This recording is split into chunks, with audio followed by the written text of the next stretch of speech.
নিজের জীবনে তোয়াক্কা না করে ডুবন্ত সঙ্গীকে বাঁচিয়ে সম্বর্ধিত অদীপ্ত। জীবন মানে কি শুধু সারাটা জীবন নিজে খেলাম, নিজে পড়লাম আর নিজের স্বার্থ নিয়ে কাটিয়ে দিলাম, এটাই কি দর্শন?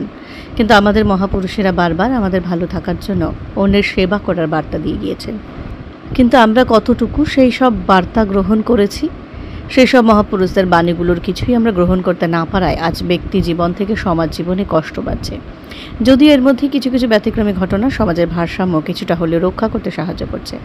যেমন জীবনের ঝুঁকি নিয়ে ডুবন্ত এক সঙ্গীকে মৃত্যুর হাত থেকে বাঁচিয়ে জলপাইগুড়ি শহরের বহু মানুষের কাছ থেকে সাহসিকতার সম্মান পেলেন জলপাইগুড়ি যুবক অদীপ্ত সাহা। সাহসিকতার জন্য তাকে সম্বর্ধিত করলেন জলপাইগুড়ির 18 নম্বর ওয়ার্ডের বিশিষ্ট নাগরিকেরা। সম্বর্ধনার মধ্য দিয়ে সাহসিকতার জন্য তাকে উৎসাহিতও করেন তারা। ঘটনা গত 3 দিন আগের। জলপাইগুড়ির রাজবাড়ির দিঘিতে সাঁতার কাটতে গিয়ে তলিয়ে যাচ্ছিল অদীপ্তর 2 বন্ধু। ওই সময় নিজের জীবনের ঝুঁকি নিয়ে দিঘিতে ঝাঁপ দিয়ে তাদের মধ্যে একজনের জীবন রক্ষা করেন অদীপ্ত সাহা।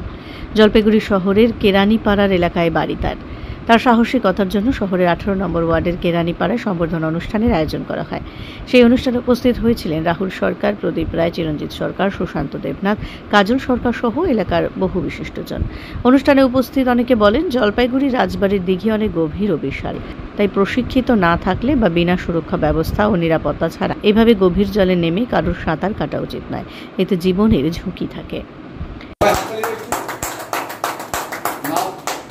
দুর্দান্ত উদাহরণ দিছো আমাদের শহরের জন্য।